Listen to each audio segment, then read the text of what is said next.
Tele10 presenta Especial Semana de la Memoria por la Verdad y la Justicia. Vigilia por Héctor Pata Acosta. Presentación del libro Detrás de la Mirilla, a cargo del doctor Pablo Basel. Disertantes, Hugo Borgert y Edgardo Brandolini. Ahora se va a presentar un libro para lo cual han venido visitas de afuera. Este libro, su título es Del otro lado de la mirilla. Es el primer libro colectivo testimonial elaborado por expresos políticos de una cárcel de la dictadura. Reúne relatos anónimos personalizados que requieren valor de colectivo, ya que todo lo que cada uno relata fue vivido por la mayoría de los más de 1000 presos políticos que pasaron por la cárcel de Coronda, Santa Fe, entre 1974 y 1979. Se convirtió en prueba acusatoria del juicio de lesa humanidad que en 2018 logró una condena de 22 años para Adolfo Cushidonchi y 17 para Juan Ángel Domínguez, ya que el tercero había muerto cuando se inicia el proceso judicial. Los autores relatan la forma en que se gesta el libro al hilvanar la realidad carcelaria con la trama de relaciones en la que se involucran cuando vuelven a verse 20 años después. Esto revaloriza el espíritu que nos unía, dicen, y buscan tender puentes entre las luchas de entonces y lo que proponen las nuevas generaciones. El proceso que hoy cuentan entre reflexiones maduradas y risas genuinas se inicia con los primeros 6 detenidos que son alojados junto a los presos comunes, pero el grupo crece. Llega a ocupar 3 de los 6 pabellones de esa cárcel de alta seguridad. Más de 1100 detenidos por razones políticas pasaron por Coronda, en el segundo penal más importante de Santa Fe. Bueno, buenas noches a todos, a todas. Un gusto muy grande estar acá. Varias cosas me fueron surgiendo en estos minutos que he estado acá. La primera frase que mencionaba Pecho, ¿no? Es decir, es difícil hablar de alegría cuando se le estrujaba la garganta, cuando caían algunas lágrimas. Porque este tipo de actos tienen esta doble significación. La alegría de estar juntos, de estar luchando por la memoria, por la vida, por la justicia. En tiempos de tanto individualismo, de tanta soledad impuesta, juntarnos es un acto militante muy grande, muy esperanzador. Pero en definitiva nos juntamos para decir que seguimos siempre reclamando justicia por miles de compañeros desaparecidos, por miles de casos que todavía quedan sin juzgar, y en definitiva es la confirmación de un crimen, la confirmación de que le arrancaron a la familia Acosta su hijo, su hermano, el amigo de alguien, el compañero de alguien, el novio de alguien. Le arrancaron con 16 años de acá, de esta casa, ¿no? Y entonces estamos con nuestro acto de amor militante, estamos resignificando esa desaparición, ese secuestro. La otra, destacar un hecho inusual, pero necesario de hacerlo. Estas palabras, este libro, esta presentación, estas reflexiones, están siendo transmitidas por la radio pública argentina, LT12, Radio General Madariaga de Paso de los Libres.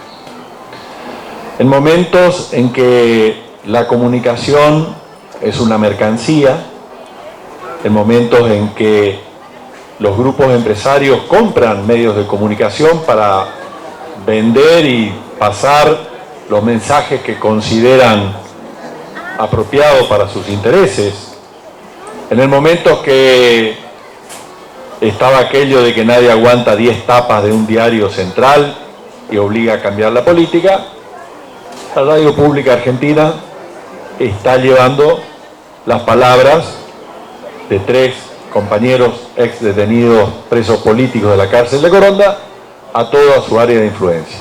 La comunicación es un derecho humano colectivo. Tenemos derecho a la comunicación, tenemos derecho a la verdad, tenemos derecho a la palabra, tenemos derecho a poder hablar.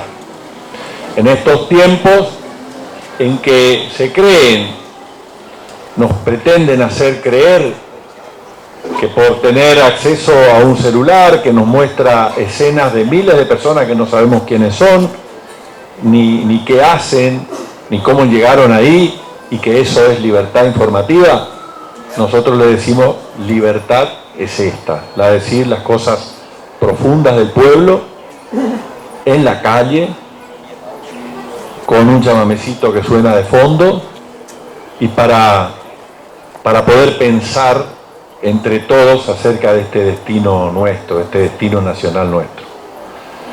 Esto es el segundo paso que quería destacar.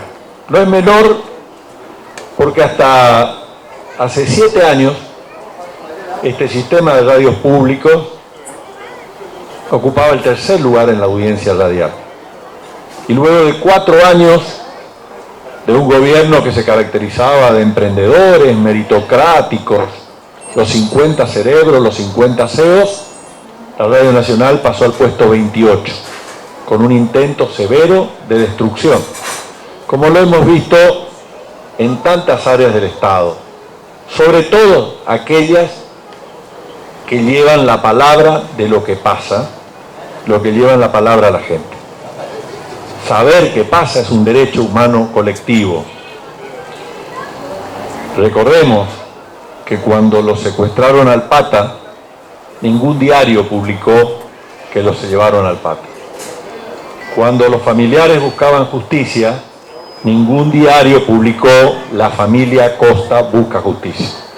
Entonces no es menor estar haciendo este acto en la calle con nuestra voz que se desparrama por todo el sur correntino y hasta donde alcance.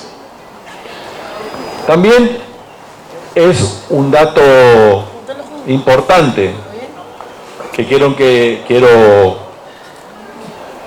permitirme una pequeña digresión para decir que Libres mañana va a tener la ocasión de ver una muestra de pintura de la memoria del artista de la memoria correntina, que es Daniel Cian. Dani Cian, que está allá. Dani Cian transformó todo el dolor de ser hijo de padre y madre desaparecidos, lo transformó en arte, en belleza. Así, Libres tiene ya desde el año pasado un mural que creo que está en el hospital, en el hospital, que recuerda la desaparición de otro hijo de Libres unos años antes del Pata, de Juan José Cabral, y Dani contó la historia del correntinazo en ese hermoso mural. Entonces, también la presencia de Dani, como la de estos 3 compañeros, es un mensaje de vida muy potente. Porque ¿qué buscaba la desaparición? La desaparición busca quebrar a una persona, a una familia, a un grupo, a un colectivo. Es peor que la muerte. Porque las 3 religiones monoteístas del mundo, en sus libros sagrados de miles de años de antigüedad,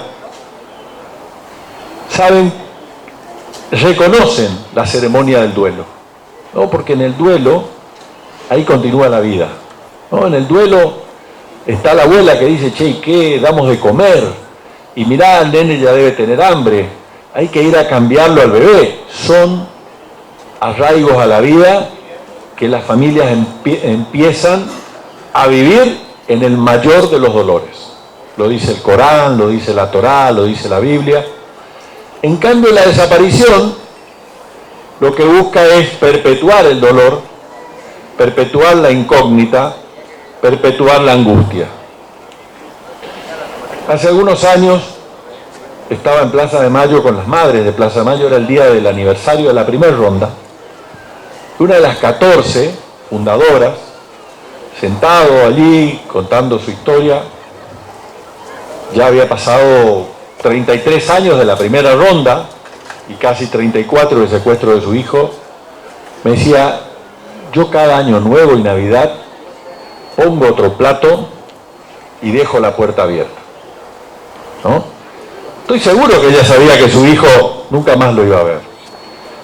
Pero la falta del duelo, la falta de esta cuestión tan vital, hacía que el dolor se mezclara se confundiera con la esperanza y seguía en una eterna espera, una eterna tarea de esperar la aparición de su hijo detenido, desaparecido, como lo está todavía hoy. Eso también lo vimos con las madres de los combatientes de Malvinas, que su hijo estaba bajo una lápida en el cementerio de Darwin, NN, soldado argentino solo conocido por Dios. Ciertamente fueron a Malvinas conocidos por alguien más que por Dios. Se fueron como Juan, como Pedro, como correntinos, como chaqueños, como chamameceros, como rockeros, con una historia, con una identidad. Uno de los combatientes de Malvinas llevaba en el bolsillo su carnet de independiente de Avellaneda, ¿no? Qué constitutivo para los argentinos la adhesión a un club de fútbol, y fíjense si eso no es identitario para nosotros. En cambio, la desaparición lo que busca es quebrar, mantener la incertidumbre. No, me dijeron que puede estar, o hay que esperar que cambie el tiempo político, o ya viene la democracia. Tati Almeida suele contar, el hijo de Tati fue secuestrado, como el Pata Acosta, en tiempos de periodo constitucional, en el 75, y cuenta que ella celebró el golpe, porque su familia, hay muchos militares, decían, ahora vienen los míos y me lo van a devolver a mi hijo, ¿no? Ella todavía, si bien sabe que su hijo no volverá nunca más, pero estoy seguro que piensa lo mismo que aquella madre que hace más de 10 años me dijo, dejo la puerta abierta en Navidad. Y esta estrategia de quebrar, irradiar el miedo a partir de la desaparición, tuvo otro arista con la cárcel. Primero, los presos políticos, sin proceso, por estado de sitio, sin juicio, sin condena, simplemente porque a alguien se le ocurrió encerrar a un ser humano entre cuatro paredes. El destino de esto es infundir miedo, paralizar, quebrar. Acá tenemos 3 luchadores, hay otro acá sentado que también, el Negro Vázquez de Curuzú, que también conoció la cárcel, y que pueden decir con actitudes como esta, con estar en la calle, con escribir, que no los quebraron, que no los vencieron, que resistieron el dolor, la infamia, la canallada, la injusticia, no lo vencieron. Los presos políticos pasaron por distintos momentos. En algún momento compartían con presos comunes. Estoy hablando en general, no de Coronda, ellos van a hablar específicamente de Coronda. Pero a partir del golpe se dieron cuenta los carceleros que los dirigentes políticos presos, los presos políticos, alfabetizaban, en los recreos enseñaban historia, enseñaban química, alguno le enseñaba la materia que le faltaba a otro para terminar la primaria o terminar la secundaria, y se dieron cuenta que los presos políticos en sí mismos, por su tarea de reflexionar, de pensar, de educar, de creer en el otro, eran peligrosos. Acá hay muchos docentes, estoy seguro, y me gusta decir, y de creer, porque mi padre era agricultor y mi madre docente, que las 2 profesiones con más fe del mundo son los docentes y los agricultores.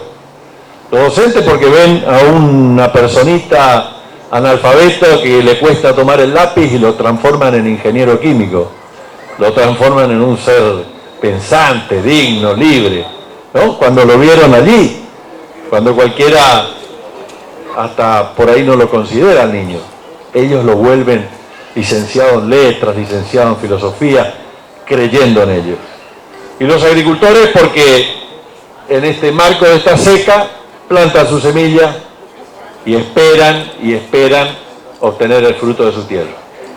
Y los presos políticos hicieron eso, los consideraron a sus compañeros de infortunio, presos comunes, con todo el amor, con toda la solidaridad, los enseñaron, le dijeron, tenés que recibirte, tenés que aprender a leer, tenés que aprenderte a manejar en el mundo de los papeles, de la formalidad. Por eso, a partir de marzo fueron separados y a partir de allí empezaron regímenes más duros, más difíciles, más peligrosos. Porque no era garantía de sobrevivir estar legalizado en una cárcel. Para eso estaban las leyes de fuga, ¿no? Había un artículo en un diario que decía, peligrosos, subversivos, intentaron fugarse de la cárcel de máxima seguridad, tal.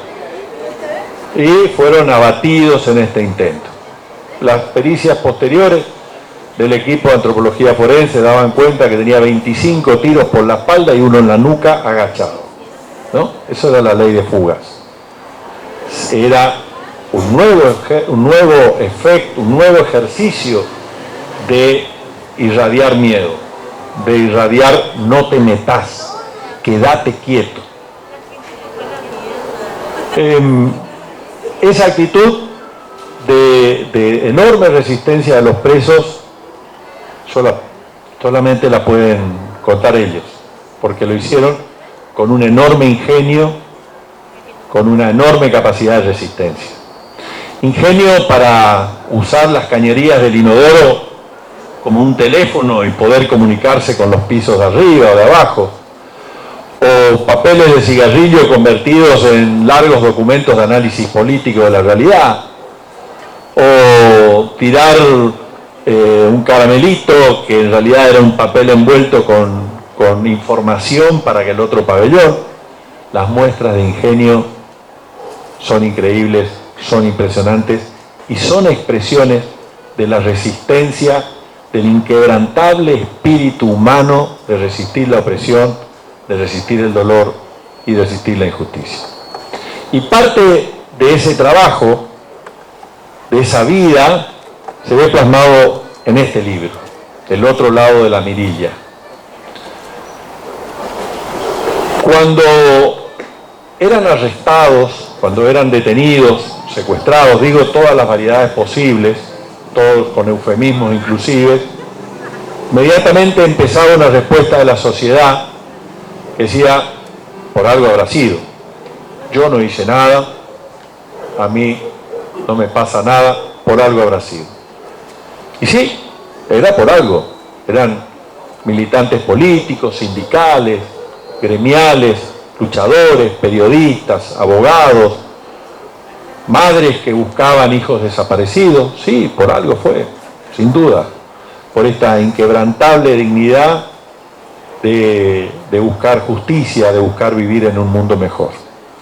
Pero cuando ellos eran liberados, apareció un enorme estigma social, que yo lo vivía en mi pueblo, Goya, acá cerca, cursaba la adolescencia, y yo veía personas que me enteraba por la politización de mi familia que habían estado presos, y que amigos de toda la vida, cuando se cruzaban por el pleno calle, Colón, como la Colón de acá de Paso de los Libres, cruzaban la vereda para no tener que saludar al viejo amigo a la vista de todo el mundo, ¿no? Un estigma de marginación, un estigma de indiferencia, producto del miedo, producto de este segundo paso al por algo habrá sido. A todo esto resistieron y se juntaron. Hicieron lo mismo que estos compañeros hicieron durante toda su vida: juntarse, remangarse y pelearla a la vida. Pelearla a la indiferencia, a la marginación y a la discriminación. Por eso celebro el hecho de que estemos acá en la calle, en la Casa de Pecho, que generosamente nos abrió las puertas y nos está por hacer escuchar música y celebrar la vida, que estemos contando estas historias al alcance de todo el pueblo, de todo el mundo. Ellos lo pueden contar mejor. Yo quiero solamente transmitir que hacer un libro es un acto como este, está lleno de dolores, está lleno de injusticias, está lleno de vergüenza por la actitud del hombre, ¿no? Donde hubo un torturado hay un torturador, donde hubo un preso hay un opresor, donde hubo un muerto en ley de fuga hay un asesino, y estos libros lo reflejan. Pero créanme que al finalizar, uno lo que le queda es la esperanza, lo que le queda es la dignidad humana, lo que le queda es la inquebrantable lucha de hombres y mujeres para salir adelante, para decir no nos vencieron, para decir voy a criar mi hijo, trataré de llegar abuelo para jugar con mis nietos, para poder terminar mis estudios, como lo hizo Hugo, que desde muy joven estuvo en la cárcel y luego siguió empecinadamente hasta terminar sus estudios y llegar a ser un extraordinario funcionario público que tuve el gusto de trabajar con él en la Corte Suprema de Justicia. Hugo cumplió un rol fundamental de un anónimo lugar, pero trascendente lugar, para que todos los juicios de lesa humanidad de la Argentina se llevaran adelante.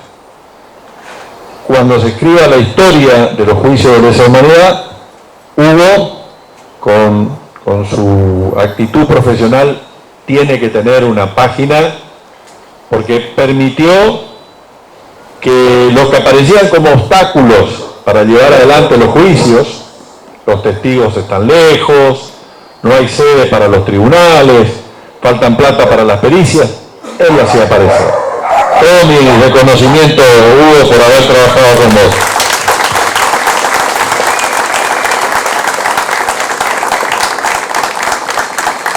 Perdón, voy a apagar el teléfono que no lo hice ahí. Entonces, este libro al final le va a dejar el gusto enorme de la dignidad humana. Gracias a los compañeros que hicieron esta obra colectiva, que no habla en primera persona, conjuga el plural, como les gustaba hacer desde su militancia política hasta el día de hoy, como estamos conjugando este espacio de dignidad, este espacio de libertad, este espacio de memoria, vinculado con la demanda de justicia por Pata y por los 30.000 compañeros detenidos desaparecidos. Para mí un gusto muy grande. La invitación de la Asociación por la Memoria, la Verdad y la Justicia de Paso de los Libres, que tantos caminos señeros marca en Corrientes por su tarea inteligente, meticulosa, profunda. Y también, así como destaqué el rol de Hugo, quiero también destacar el rol de Julio, a quien conozco. Le pido disculpas al compañero, pero no lo conozco tanto. Julio también es un militante inquebrantable y hoy visita todas las cárceles de la provincia de Corrientes como integrante del Comité contra la Tortura, ¿no? Se lo llama a cualquier hora, no pregunta dónde, él se va hasta la comisaría donde sabe o le llegó la denuncia que se están cometiendo vejámenes, y él entra allí con la paciencia y la tranquilidad que tiene a reclamar el cese de esa arbitrariedad. Tampoco a Julio lo vencieron, tampoco a Julio lo quebraron, también Julio está de pie, luchando por sus viejos sueños, que son los sueños de hoy y los sueños de siempre. Muchas gracias. Quiero agradecerle al Furia, yo lo conocí por el Furia, y a Fagante por la invitación, a pesar de que yo no fui participante de la escritura del libro, porque en esa época, cuando se hizo, alrededor del 2004, 2005, yo estaba lejos, las comunicaciones no eran lo mismo. Bueno, tenía una serie de dificultades por las que no pude participar, me hubiera gustado, sí. Entonces, hecha esta aclaración, quiero manifestarles que yo estoy sentado en esta mesa participando como expreso de la cárcel y me siento totalmente identificado con los relatos que se hacen en este libro, que lo hicieron mis compañeros, sin distinción de ningún tipo de banderías políticas, que es justamente uno de las cuestiones esenciales que nos permitieron resistir, tal cual lo decía Pablo. Yo quisiera resaltar dos aspectos del libro. En primer lugar, quiero resaltar que el libro no está escrito como para recrear la tortura, los vejámenes, las arbitrariedades a que fuimos sometidos. No refleja, no hace hincapié justamente en eso, sino en el hecho de cómo resistir. Y no es que no haya existido las torturas, los vejámenes, el aislamiento. Lo esencial a rescatar del libro y de la actividad de un montón de hombres sometidos a situaciones límites, que fuimos capaces de revertir esa situación y transformar el dolor, el sufrimiento, en una actividad militante dentro mismo de los, como se dice comúnmente, de las mazmorras del régimen. Es realmente duro, pero nosotros, puedo decirle con toda seguridad, de que a pesar de los sufrimientos y todos los vejámenes a que fuimos sometidos, nosotros pasamos por las cárceles con una cuota inmensa de alegría, una cuota inmensa de esperanza, y tal cual lo decía Pablo, no nos sacaron, no salimos ni locos ni muertos, como fue el latiguillo de ese comandante condenado en el juicio que se hizo en la provincia de Santa Fe. Como nos dijo en variadas oportunidades, ustedes acá salen o muertos o locos. Y lo que nos permitió sobrevivir y seguir teniendo la esperanza que hoy ustedes pueden ver manifestada en una idea, porque eso es un libro, pero es una idea de la sociedad que queremos, que quisimos y seguimos queriendo. Es una idea que se transforma en herramienta de memoria, en herramienta de transformación. Eso es lo que a mí me gustaría remarcar del libro. Por otro lado, el otro aspecto que quiero remarcar es que necesariamente tenemos que hacer un paralelismo entre lo que sucedía en las cárceles con lo que sucedía en la sociedad de aquel momento y lo que sucede hoy. Ante las situaciones límites,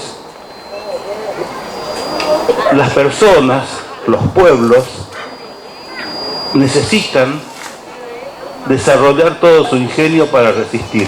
Esa es la herramienta que le permite a los pueblos mantenerse vivos, hacer historia, transformar la realidad. Esa es la historia del hombre, la lucha de clases, la lucha siempre contra la injusticia.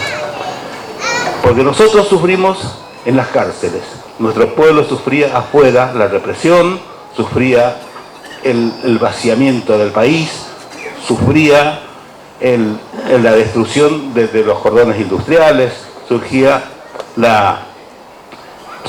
un montón de necesidades. O sea que no es un sufrimiento que lo pasamos solamente nosotros. El pueblo en su conjunto fue sometido. que ante las situaciones límites es necesario que aparezcan los valores más profundos del ser humano: la solidaridad, el compañerismo, la organización. Nosotros, seguramente el Furia los va a poder explicar mejor, nos dimos mañas para poder hacer todo lo que estaba prohibido. Otra cosa que quiero remarcar es